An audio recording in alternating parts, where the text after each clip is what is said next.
எல்லாருக்கும் வணக்கம். மீண்டும் மெய்ப்பொருள் காண்க தளத்திற்கு எல்லாரையும் நான் வரவேற்கிறேங்க. முதல்ல நம்ம சர்வதேச சந்தை அப்படின்னு எடுத்துக்கிட்டோம்னா, அமெரிக்க சந்தை நேற்று நெகட்டிவ்ல தாங்க இருந்தது. மேக்ஸிமம் ஒரு 0.6% வரைக்கும் கீழே இறங்கி இருந்ததுங்க. நாஸ்டாக், S&P 500, டவ் எல்லாமே. ஏசியன் மார்க்கெட் எடுத்துக்கிட்டோம்னா, ஜப்பான் நாட்டு சந்தை வந்து இன்னைக்கு ஒரு 0.33% ஏறி இருந்தது. ஏர்லியர் ட்ரேடிங் செஷன்ல நான் லஞ்சுக்கு முன்னாடி பார்த்தேங்க. இந்தியன் மார்க்கெட் பொறுத்த வரைக்கும் மேலே கீழேன்னு போயிட்டு வந்துட்டு இருக்குங்க. அதாவது at some point of time பிளஸ்ல இருந்தது, தென் நெகட்டிவ் 150 பாயிண்ட்ஸ் இருந்தது, அப்புறம் ஃபிளாட்டா இருந்தது. நான் ரெக்கார்ட் பண்றதுக்கு முன்னாடி ஒரு 1.5 போல மறுபடியும் நெகட்டிவ்ல இருந்ததுங்க. ஒவ்வொரு தடவையும் கீழே வர்றப்ப பேங்க் நிஃப்டியை வச்சு மேலே ஏற்றிட்டு இருக்காங்க. இன்னைக்கு டாலருக்கு எகெயின்ஸ்டா இந்தியன் ருப்பின்னு எடுத்துக்கிட்டோம்னா அது மறுபடியும் சரிஞ்சிருக்குங்க. 93.75 இந்திய ரூபாயா இருந்தது. என்ன காரணம்? ருப்பி கீழே விழுவுது அப்படின்னா பிரெண்ட் க்ரூடோட பிரைசஸ் ஏறி இருக்குங்க. $98 பெர் பேரலுக்கு பக்கமா வந்திருக்கு. கோல்டு எடுத்துக்கிட்டோம்னா பிளாட் தாங்க இன்டர்நேஷனல் மார்க்கெட்ல. இந்தியன் மார்க்கெட்டை பொறுத்த வரைக்கும் ஒரு 50 ருபீஸ் விலை இறங்கிருக்குங்க 22 கேரட் கோல்டு பெர் கிராம். நேத்து எஃப்ஐஐஸ் நெட் செல்லர்ஸாக தான் இருந்திருக்காங்க. ஒரு 1918 crores. தொடர்ந்து எஃப்ஐஐஸ் வித்துக்கிட்டே தாங்க இருக்கிறாங்க. குறிப்பா 2026 எடுத்துக்கிட்டோம்னா இந்த 3 மாசத்துல மட்டுமே கேஷ் செக்மெண்ட்ல 1,75,000 கோடிக்கு பக்கமா எஃப்ஐஐஸ் நெட் செல்லர்ஸா இருக்கிறாங்க. அதுக்கு முன்னாடி எடுத்துக்கிட்டோம் அப்படின்னா ஜூலைல இருந்து தொடர்ந்து நெட் செல்லர்ஸா தான் இருக்கிறாங்க. செப்டம்பர் 2024ல இருந்து எடுத்து பார்த்தோம் அப்படின்னா ஒரு 4 மாசம் தாங்க வந்து நெட் பையர்ஸா இருக்கிறாங்க. மிச்ச மாசம் எல்லாமே எஃப்ஐஐஸ் நெட் செல்லர்ஸா தான் இருக்கிறாங்க. சர்வதேச செய்திகள் அப்படின்னு எடுத்துக்கிட்டோம்னா சீஸ்ஃபயர் வந்து கண்டினியூ ஆகுதுங்க. But Iranian ports then strait of Hormuz முற்றுகை அப்படின்னு எடுத்துக்கிட்டோம்னா அது தொடர்ந்து இருக்கும் அப்படின்னு சொல்லியிருக்காரு. இதற்கு மத்தியில பேச்சுவார்த்தைக்கான ஒரு இனிஷியல் ஸ்டேஜஸும் நடந்துட்டு இருக்குங்க. இப்ப ஈரான் வந்து பார்ட்டிசிபேட் பண்ணுவாங்களா பண்ண மாட்டாங்களா அப்படின்றதான் தொடர்ந்து அதுல அன்சர்டனிட்டி கண்டினியூ ஆகுது. பிரெண்ட் க்ரூடோட பிரைசஸ் முக்கியமா ஏறினதுக்கு அதுவும் ஒரு காரணம். தென் இன்னைக்கு ஒரு சில அப்டேட்ஸ் டெவலப்மெண்ட்ஸ், அதை தொடர்ந்து ஒரு சில கேள்விகளை பார்ப்போங்க. ஃபர்ஸ்ட் ரோலெக்ஸ் ரிங்ஸ் லிமிடெட் எடுத்துக்கிட்டோம்னா கம்பெனி வந்து போர்டு கிட்ட ஷேர் பைபேக் ப்ரொபோசல் சப்மிட் பண்ற மாதிரி தெரியுதுங்க. நல்ல நிறுவனம், ஒரு ஸ்மால் கேப் நிறுவனம், ஒரு 20 டைம்ஸ் ஏர்னிங்ஸ் பக்கமா இருக்கும். ரீசெண்ட் டைம்ஸ்ல தான் ஸ்பிளிட் போட்டாங்க. இப்ப பைபேக் ப்ரொபோசல் சப்மிட் பண்றாங்க. டெட் ஃப்ரீ பிசினஸ்ங்க, நல்ல வேல்யூவேஷன் தான் இருக்கு அப்படின்னா பத்திரமா வச்சுக்கலாம். பெர்சிஸ்டன்ட் சிஸ்டம் உடைய Q4 ஃபினான்ஷியல் 26 பெர்ஃபார்மன்ஸ் பார்த்தோம்னா அவங்களுடைய நெட் ப்ராஃபிட் வந்து 20% ஏறி இருக்குங்க ஈரானியன் பேசிஸ்ல. சாலிடான நம்பர்ஸ். ஷேர் ஹோல்டர்ஸ்க்கு டிவிடெண்ட் அனௌன்ஸ் பண்ணிருக்காங்க. ஒரு ஷேருக்கு 18 ரூபா அப்படின்ற மேனிக்கு நல்ல க்ரோத் பிளஸ் 45 டைம்ஸ் ஏர்னிங்ஸ்ங்க, கொஞ்சம் costly. Then Amara Raja energy and mobility எடுத்துக்கிட்டோம்னா கம்பெனி டெலிகாம் செக்டாருக்கு லித்தியம் அயான் எனர்ஜி ஸ்டோரேஜ் அப்படின்றது லாஸ்ட் 4 இயர்ஸ்ல ஒரு 1 gigawatt hour கியூமுலேட்டிவா டிப்ளாய் பண்ணிருக்காங்க. இது வந்து அவங்களுக்கு ஒரு முக்கியமான மைல் ஸ்டோன். அதாவது டெலிகாம் செக்டரை பொறுத்த வரைக்கும் டீசல் ஜென்ரேட்டர்ஸ், தென் லெட் ஆசிட் பேட்டரிஸ் இதெல்லாம் யூஸ் பண்ணுவாங்க.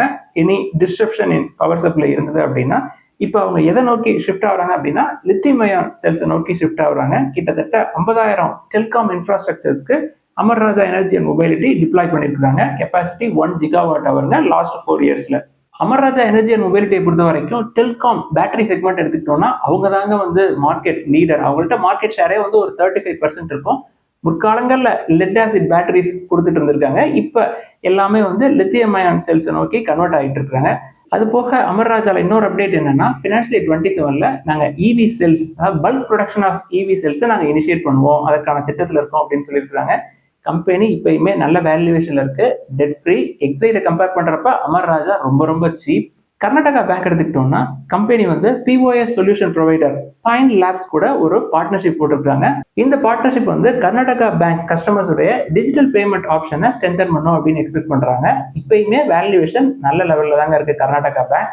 அடுத்து இந்தியா பொறுத்த வரைக்கும் டிரான்ஸ்மிஷன் அண்ட் டிஸ்ட்ரிபியூஷன் செக்டார் அப்படின்னு எடுத்துக்கிட்டோம்னா ஒரு ஸ்டெடி க்ரோத் இருக்கும் அப்படின்னு சொல்லி MOFSL ரிப்போர்ட் கொடுத்துருக்காங்க. அதாவது 2032 வரைக்கும் எடுத்துக்கிட்டோம் அப்படின்னா ஒரு 9 லட்சம் கோடிக்கு பக்கமா கேபெக்ஸ் எடுப்பாங்க. அதனால ஒரு சஸ்டைனபிள் க்ரோத்தை நம்ம டிரான்ஸ்மிஷன் அண்ட் டிஸ்ட்ரிபியூஷன் செக்டர்ல பார்க்க முடியும் அப்படின்னு சொல்றாங்க அந்த ரிப்போர்ட். பட் ஃபினான்ஷியல் 26 பொறுத்த வரைக்கும் டிரான்ஸ்மிஷன் அண்ட் டிஸ்ட்ரிபியூஷன் செக்டர் அப்படின்றது வீக்கா தான் இருந்திருக்கு அப்படின்னு சொல்றாங்க. குறிப்பா ஆர்டரிங் ஆக்டிவிட்டி அப்படின்றது ஸ்லோ டவுன் ஆயிருந்திருக்கு அப்படின்னு அந்த ரிப்போர்ட் சொல்றாங்க. தென் HCL டெக்னாலஜிஸ் உடைய Q4 ஃபினான்ஷியல் 26 ரிசல்ட்ஸ் எடுத்து பார்த்தோம்னா சாலிடான நம்பர்ஸ்ங்க. இயர் ஆன் இயர் பேசிஸ்ல ரெவன்யூ ஒரு 12% ஏறி இருக்கு. கன்சாலிடேட்டட் நெட் ப்ராஃபிட் ஒரு 4.2% ஏறி இருக்குங்க. குவார்டர் ஆன் குவார்டர் பேசிஸ்ல பார்த்தோம்னா நெட் ப்ராஃபிட் வந்து ஒரு 10.10% ஏறி இருந்தாலும் ரெவன்யூ வந்து ஒரு 0.32% தான் ஏறி இருக்கு. ஷேர் ஹோல்டர்ஸ்க்கு டிவிடெண்ட் அனௌன்ஸ் பண்ணிருக்காங்க. ஒரு ஷேருக்கு 24 rupees.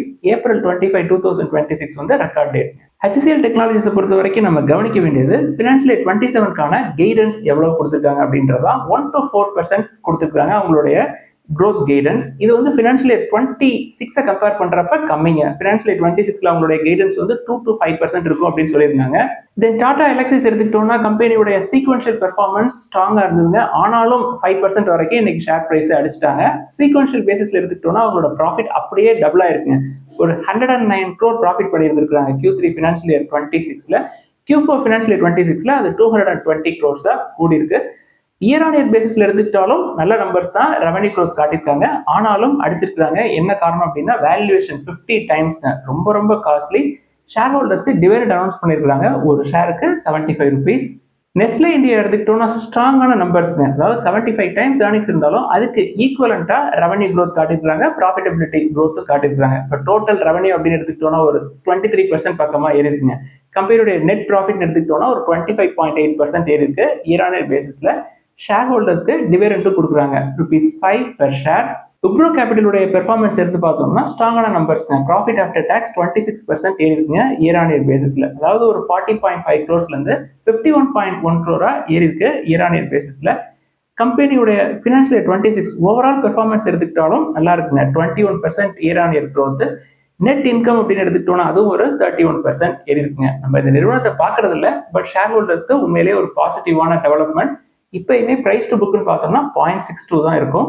தென் பிஎன்பி ஹவுசிங் ஃபைனான்ஸ் எடுத்துக்கிட்டோம்னா கம்பெனியோட மேலிடம் என்ன சொல்றாங்க, ஃபினான்ஷியல் இயர் 27 பொறுத்த வரைக்கும் நாங்க ஒரு 18 to 20% growth எக்ஸ்பெக்ட் பண்றோம் அப்படின்னு சொல்றாங்க. அது போக எங்களுடைய ஃபோக்கஸ் அப்படின்னு எடுத்துக்கிட்டோம்னா ரீட்டைல தான் நாங்க அதிகமா கான்சென்ட்ரேட் பண்ணுவோம். தென் கார்பரேட் லெண்டிங் அப்படின்னு எடுத்துக்கிட்டோம்னா ரொம்ப காஷியஸா அதுலயே நாங்க க்ரோ ஆகும் அப்படின்னு சொல்லியிருக்காங்க பிஎன்பி ஹவுசிங் ஃபைனான்ஸ். நம்ம முற்காலங்களில் டிஸ்கஸ் பண்ணியிருக்கோங்க, பிரைஸ் டு புக் 1க்கு கீழே இருந்தது. இப்போ பிரைஸ் டு புக் 1.3 or 1.35 அந்த ரேஞ்சில் இருக்கும். இப்பயுமே நல்ல வேல்யூவேஷன்ல தான் இருக்கு. தென் இந்தியன் மார்க்கெட் எடுத்துக்கிட்டோம்னா இந்தியன் ரீட்டைல் இன்வெஸ்டர்ஸ் இண்டிவிஜுவல்ஸ் இருப்பாங்க இல்லையா, ஃபினான்ஷியல் இயர் 26 பொறுத்த வரைக்கும் நெட் செல்லர்ஸா இருந்திருக்காங்க. கிட்டத்தட்ட 6 ஆண்டுகளா நெட் பையர்ஸா இருந்திருக்காங்க. இந்த வருஷம் நெட் செல்லர்ஸா இருந்திருக்காங்க. ஒரு 5803 crores நெட் செல்லர்ஸ்ங்க.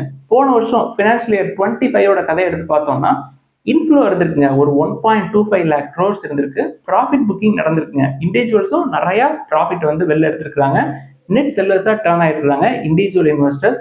இது ஃபினான்ஷியல் இயர் 27லயும் கண்டினியூ ஆகலாம்.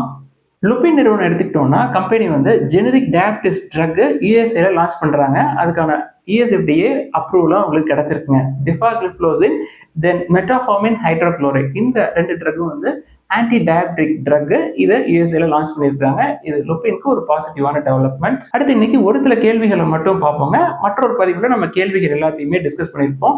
ஃபர்ஸ்ட் ஹெச்டிஎஃப்சி பேங்க் உடைய கன்சிடரேஷன் பத்தி கேட்டிருக்காங்க. ஹெச்டிஎஃப்சி பேங்கை பொறுத்த வரைக்கும் நல்லா கீழே இறங்கி வந்திருக்குங்க. பட் வேல்யூவேஷன் வைஸ் பார்த்தோம் அப்படின்னா கொஞ்சம் காஸ்ட்லி தான். இப்போ ஹெச்டிஎஃப்சி பேங்கை பார்க்கறதுக்கு நான் ஃபெடரல் பேங்கையே பார்த்துருவேங்க. ஃபெடரல் பேங்க் ஒரு 1.8 times புக்கு பக்கமா இருக்கு. ஹெச்டிஎஃப்சி பேங்க் ஒரு 2.15 times புக்கு பக்கமா இருக்கு. மார்க்கெட் கீழே இறங்குற மாதிரி தெரியுது. இதுவும் கீழே இறங்கும். ஒன்ஸ் ஒரு 2 times புக்கு கீழே வர ஆரம்பிக்குது அப்படின்னா நம்ம பார்க்கலாம். கீழே வந்தது அப்படின்னா உடனே மேலே போறதுக்கான வாய்ப்புகள் இருக்காதுங்க. நல்ல ரிசல்ட்ஸ் காட்டியும் கூட இன்னுமே கீழே தான் சுத்திக்கிட்டு இருக்கு. அவசரப்பட தேவையில்லை, இன்னும் கொஞ்சம் வெயிட் பண்ணி பார்க்கலாம் ஹெச்டிஎஃப்சி பேங்கை பொறுத்த வரைக்கும். என்ன காரணம் அப்படின்னா இப்பயுமே பேங்கிங் எடுத்துக்கிட்டோம்னா IDFC first bank 1.5 times book கீழே இருக்கு. கர்நாடகா பேங்க் இருக்கு, சவுத் இந்தியன் பேங்க் இருக்கு. புக் வேல்யூக்கு கீழே எனக்கு நிறைய கிடைக்குதுங்க. In addition to that federal bank இருக்கு, 2 times புக்கு கீழே இருக்கு. அதுக்கப்புறம் தான் நான் ஹெச்டிஎஃப்சி பேங்கை பார்க்க முடியும். தென் ஹிந்துஸ்தான் யூனிலிவர் பத்தி ஒரு நண்பர் கேட்டிருக்காங்க, 15% ப்ராஃபிட் இருக்கு சார், வச்சுக்கிறதா இல்லை கொடுத்துறதா அப்படின்னு சொல்லிட்டு. இது உங்களோட விருப்பம் தாங்க. அதுக்கு வேல்யூவேஷன் ரொம்ப ரொம்ப ஜாஸ்தி. நம்ம லோயர் லெவல்ல பிடிக்கிறதுக்கு காரணம் என்னங்க, நம்ம வந்து ஒரு 10 years இல்லை 15 years வெயிட் பண்றப்ப நம்மளுக்கு வந்து 2 times 3 times நல்ல ப்ராஃபிட் வேணும் அப்படின்றதுக்காக தான் ரொம்ப ரொம்ப லோயர் லெவல்ல பிடிக்கிறோம். இது வந்து வேல்யூவேஷன் ஜாஸ்தி. நம்ம 2 times இல்லை 3 times அப்படிலாம் எதிர்பார்க்க முடியாதுங்க. ஹையர் வேல்யூவேஷன்ல போறப்போ ஒரு growth இருக்கும், டீசென்டான growth இயர் ஆன் இயர் பேசிஸ்ல இருக்கும். பட் என்ன சந்தேகம் அப்படின்னா நீங்க லாங் டேர்ம்ல வச்சுக்கிறதுக்காக அதை கன்சிடர் பண்ணீங்களா இல்ல ஷார்ட் டேர்ம்ல ப்ராஃபிட் எடுக்கிறதுக்காக இதை கன்சிடர் பண்ணீங்களா அப்படின்றதுதான் கேள்வி. ஷார்ட் டேர்ம்ல ப்ராஃபிட்காக கன்சிடர் பண்ணிருந்தீங்க அப்படின்னா 15% அப்படின்றது மார்ச் கடைசியில ஒரு டிப் வந்திருக்கும். அந்த இடத்துல பாத்துருந்தீங்க அப்படின்னா அதுக்கப்புறம் ரேலிலேயே உங்களுக்கு 10+% கிடைச்சிருக்கும். அதே மாதிரி கர்நாடகா பேங்க் பத்தி ஒரு நண்பர் எழுதியிருக்காங்க, நான் வந்து கன்சிடர் பண்ணதுக்கு அப்புறம் இப்ப ரேலி ஆயிடுச்சு, லாங் டேர்ம் சார்ட்டை பார்த்தேன் அப்படின்னா இதுக்கு மேல போறதுக்கான வாய்ப்புகள் இருக்கிற மாதிரி தெரியல அப்படின்னு சொல்லி எழுதியிருக்காங்க. லாங் டேர்ம்ல அதாவது இன்னொரு 2 yearsக்கு அப்புறமே அவங்களுடைய கிரெடிட் டு டெபாசிட் ரேஷியோவை 80+ கொண்டு வர்றாங்க அப்படின்னா கண்டிப்பா நல்ல growth காட்டுவாங்க. உங்களுக்கு ப்ராஃபிட் வேணும் அப்படின்னா ஒரு போர்ஷனை மட்டும் வெளில எடுத்துக்கலாங்க. கொஞ்சம் கீழே வந்துட்டு தான் மேலே போகும். நல்ல வேல்யூவேஷன்ல இருக்கு. என்ன செய்தி அப்படின்னா, எனக்கு சார்ட்லாம் பார்க்க தெரியாதுங்க. போர்டுல ரொம்ப ஸ்ட்ராங்கான ஆட்கள் இருக்கிறாங்க. ரொம்ப கன்சர்வேட்டிவா பேங்க் கொஞ்சம் கொஞ்சமா க்ரோ ஆகிட்டே இருக்கிறாங்க. இப்பயுமே புக் வேல்யூ கீழே தான் இருக்கு. இன்னும் ஒரு 6 ஆர் 7 இயர்ஸ்ல இன்னும் நல்ல லெவலுக்கே போயிடும். புக் வேல்யூவும் மேல போயிடும். ஷேர் பிரைஸும் அதுக்கு ஈக்குவலண்டா மேல போயிடும் அப்படின்னு நம்புறேன். அடுத்து பாண்ட் பத்தி கேட்டிருக்கிறாங்க. ஐசிஎல் ஃபின்கார்ப் தென் கேப்ரியா குளோபல் கேபிட்டல் லிமிடெட் இந்த ரெண்டை பத்தி கேட்டிருக்கிறாங்க. நம்ம பெரும்பாலும் AA ரேட்டிங் அதுக்கு மேல உள்ளதுதான் கன்சிடர் பண்ணுவோம். பட் இந்த நிறுவனங்கள் எடுத்துட்டீங்க அப்படின்னா சிங்கிள் ஏ ரேட்டிங் தான். இந்த மாதிரி வாய்ப்புகளையும் நம்ம பயன்படுத்தலாங்க. எப்படி பயன்படுத்தலாம் அப்படின்னா மினிமம் இன்வெஸ்ட்மெண்ட்ஸை போட்டு நம்ம கன்சிடர் பண்ணலாம். இப்ப எப்படி நம்ம பாண்டை வந்து அக்யூமுலேட் பண்றது லாங் டேர்ம்க்கு அப்படின்னு பார்த்தோம்னா, இப்போ ஒரு சில காலங்கள் மட்டும்தாங்க வந்து நம்மளுக்கு AA ரேட்டிங் கிடைக்கும். இப்போ சிங்கிள் ஏ ரேட்டிங் வர்றப்ப என்ன பண்ணலாம் அப்படின்னா, நம்மளுக்கு இந்த மாசம் அதாவது ஏப்ரல்ல சிங்கிள் ஏ ரேட்டிங்ல நம்மளுக்கு வந்து ஆனுவலி ஒரு 11% இல்லை 10% கிடைக்குதுன்னு வச்சுக்கோங்க. மினிமம் இன்வெஸ்ட்மெண்ட் வந்து ஒரு 10,000 அப்படின்னா 10,000க்கு அடுத்த வருஷம் ஏப்ரல்ல உங்களுக்கு கூப்பன் கிடைச்சிருங்க. அடுத்த மாசம் என்ன பண்ணலாம், ஏதாவது நல்ல பாண்ட் கிடைக்குது அப்படின்னா அதுல ஒரு மினிமம் இன்வெஸ்ட்மெண்ட்டை போட்டீங்க அப்படின்னா மே மாசம் உங்களுக்கு ஆனுவல் பேசிஸ்ல கூப்பன் கிடைக்குங்க. இது மாதிரி மாசம் மாசம் மினிமம் இன்வெஸ்ட்மெண்ட்ஸை போட்டுட்டு வந்தீங்க அப்படின்னாலே ஒரு வருஷம் கழிச்சு உங்களுக்கு மாசம் மாசம் நீங்க போட்ட அமௌண்ட்ல 10% வந்துட்டே இருக்குங்க. அந்த 10% எடுத்து நீங்க ஈக்விட்டிஸை பார்க்கலாம். இதே மாதிரி ஒரு 4 or 5 இயர்ஸ் தொடர்ந்து இன்வெஸ்ட் பண்ணிக்கிட்டே இருந்தீங்க அப்படின்னா பாண்ட் மூலமாவே உங்களுக்கு வரக்கூடிய ஈல்டு அப்படின்றது நல்ல ஈல்டு கிடைக்குங்க. அதை எடுத்து நீங்க ஈக்விட்டியில போட்டுடலாம். சரி, ஈக்விட்டி மார்க்கெட் வந்து அப்படியே பறந்து மேல போயிருமா அப்படின்னு கேட்டா அப்படியெல்லாம் போகாதுங்க. எல்லா காலகட்டத்திலையும் நல்ல வேல்யூவேஷன்ஸ்ல ஸ்டாக் கண்டிப்பா இருக்கும். நம்ம அவசரப்படவே தேவையில்லை. ஸோ கொஞ்சம் கொஞ்சமா பாண்டை அக்யூமுலேட் பண்றதுக்கு இந்த மாதிரி ஏ ரேட்டிங் இருக்கக்கூடிய பாண்டையும் பார்க்கலாம். மினிமம் இன்வெஸ்ட்மெண்ட்ஸை உள்ளதுக்கு போட்டு சின்ன சின்ன கூப்பனை எடுத்து நம்ம அதை பில்டப் பண்ணலாம். பாண்டை இப்படிதாங்க அக்யூமுலேட் பண்ணணும். என்ன இதுல சங்கதி அப்படின்னா கொஞ்சம் பொறுமையா இருக்கணும். ஏன்னா ஃபர்ஸ்ட் 12 மந்த்ஸ்க்கு உங்களுக்கு எதுவுமே கிடைக்காது. பட் மாசம் மாசம் அட்லீஸ்ட் ஒரு பாண்டாவது மினிமம் இன்வெஸ்ட்மெண்ட்ல போட்டீங்க அப்படின்னா உங்களுக்கு 1 இயர்க்கு அப்புறமே மாசமே உங்களுக்கு ஒரு அமௌண்ட் வர ஆரம்பிச்சிடும்.